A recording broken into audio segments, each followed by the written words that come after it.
Hello, ಎಲ್ಲರಿಗೂ ನಮಸ್ಕಾರ.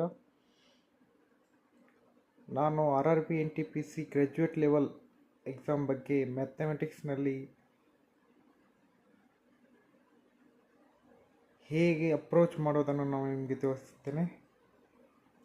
ಮೊದಲನೇದಾಗಿ ನೀವು time and work important question ಆಗಿರ್ತದೆ. ಇದರಲ್ಲಿ 2ರಿಂದ 3 ಕ್ವಶನ್ ಫಿಕ್ಸ್ ಆಗಿರುತ್ತೆ. ಅದು ಬಿಟ್ಟು simple interest and compound interest, ಅದರಲ್ಲೂ 2ರಿಂದ 3 ಕ್ವಶನ್ ಫಿಕ್ಸ್ ಆಗಿರ್ತದೆ.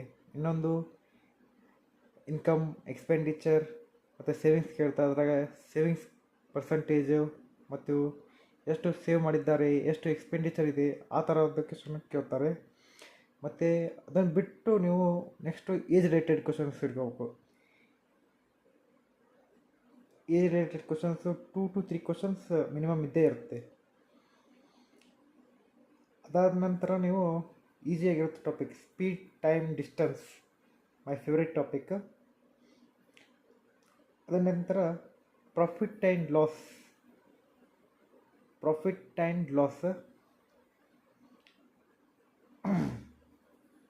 ಮತ್ತು ಪರ್ಸಂಟೇಜ್ನಾಗ ಸಕ್ಸಸ್ಸಿವ್ ಪರ್ಸೆಂಟೇಜ್ ಕೇಳ್ತಾರೆ. ಮತ್ತು ಸಕ್ಸಸ್ಸಿವ್ ಪ್ರಾಫಿಟ್ ಎಷ್ಟಾಯ್ತು, ಸಕ್ಸಸ್ಸಿವ್ ಲಾಸ್ ಎಷ್ಟಾಯಿತು ಅದು ಅಂತ ಕೇಳ್ತಾರೆ. 2ರಿಂದ 3 question fix. Mensuration important topic.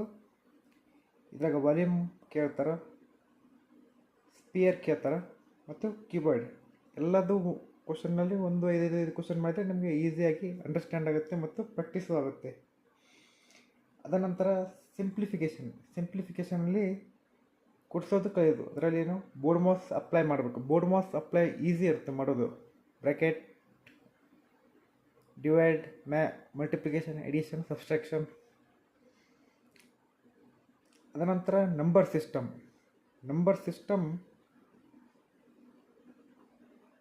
ಸಿಸ್ಟಮಲ್ಲಿ 3ರಿಂದ 4 ಕ್ವಶನ್ ಫಿಕ್ಸ್ ಆಗಿರುತ್ತೆ. ಮತ್ತು ಅದರಲ್ಲಿ ನಂತರ ಸಿಂಪ್ಲಿಫಿಕೇಷನ್ನು, ಆಮೇಲೆ LCM HCFನಲ್ಲಿ ಕ್ವಶನ್ ಯಾವ ಥರ ಬರುತ್ತಂದರೆ, ಜಸ್ಟ್ ಎ ಸೆಕೆಂಡ್.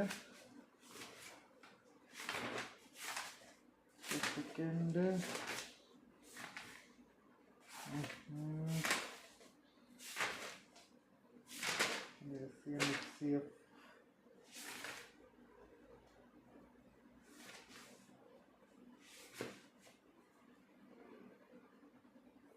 ಕ್ವಶನು